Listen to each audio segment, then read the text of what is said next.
I had an opportunity yesterday to meet with the nominee for the Secretary of State, Rex Tillerson, and next week I will question him during confirmation hearings in the Foreign Relations Committee. New Jersey is home to a rich and vibrant Ukrainian community, and I felt important to sit down and hear directly from them beforehand, and we've had a good exchange. Battling Russian aggression is nothing new for Ukrainians. As I said, I visited Ukraine in 2014 during the time that Russian troops invaded and annexed Crimea. I met and hosted President Poroshenko on his first visit to Washington, D.C. I have not wavered in my support for Ukrainians and against Russian aggressions. I actually passed the first set of sanctions against Russia as a result of their invasion of Ukraine and the violation of the international order that follows from that. So much so that that effort had Vladimir Putin sanction me personally as someone who cannot enter Russia, and I consider that a badge of honor. I recently introduced the Stability and Democracy for Ukraine, or the STAND Act, in the United States Senate at the end of the last Congress. It prevents official recognition of Russian annexation of any part of Ukraine. It codifies executive orders imposing sanctions on certain Russian individuals and entities involved in the annexation. It puts prohibition on NATO allies' ability to transfer weapons to Russia, and it supports efforts to counter Russian propaganda campaigns in Ukraine. And as the 115th Congress gavelled in this week, I am currently working with several Senate colleagues in a bipartisan fashion from both parties on a new legislative package that will include but go beyond my STAND Act.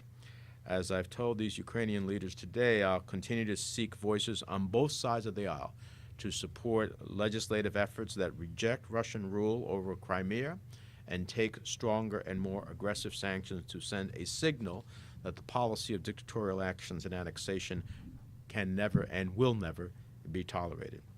I'm working with Senator Cardin and Republicans on the Armed Services Committee, Senator Graham and Senator McCain, to name some, on a comprehensive response to Russia's continued aggression, including enhanced sanctions targeting those responsible for interfering in our elections and ongoing aggression in Ukraine and Syria.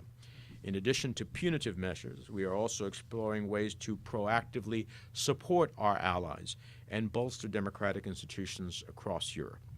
Unfortunately, the Russians have been interfering in elections in a similar way across the continent. Congress must act to send a strong and unequivocal message to Vladimir Putin and the rest of the world. If you attack the United States, if you try to undermine our democracy and influence our elections, there will be real consequences.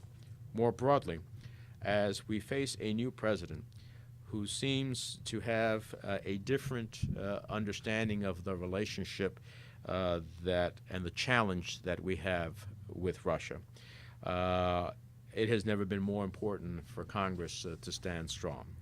I don't think we can let political winds blow us into the arms of those who actively seek to undermine our democracy and our values.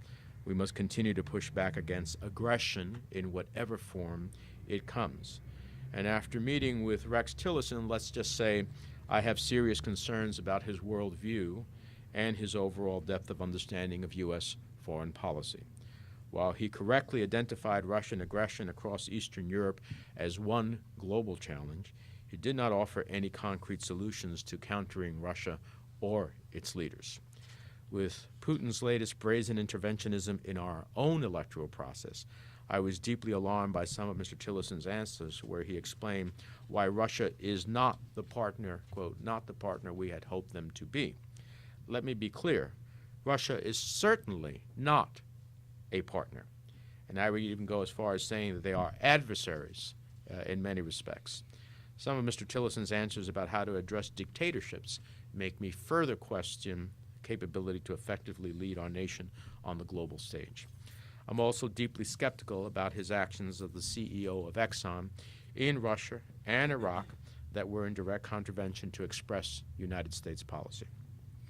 So during the upcoming hearings, I'll continue to press him for answers. Does he plan to uphold and enforce important United States sanctions, including those against some of his own past business contacts? Does he plan to work to make sure that the international order that we built an architecture of after World War II and has been the lead globally in the world as how we act as nations with each other? Does he intend to support that? Right now, I'm unconvinced. These sanctions, which I believe must be expanded, are a critical component of our Russian foreign policy, and I will not stand down. As we look at President-elect Trump's dangerous rhetoric about Russia's interference in our own elections, in those of our European allies, and his outright denial of facts on the ground in Ukraine, I will be the first to reject this nonsense and hold the administration accountable. We need a champion of the American people, not a friend of Putin directing our foreign policy.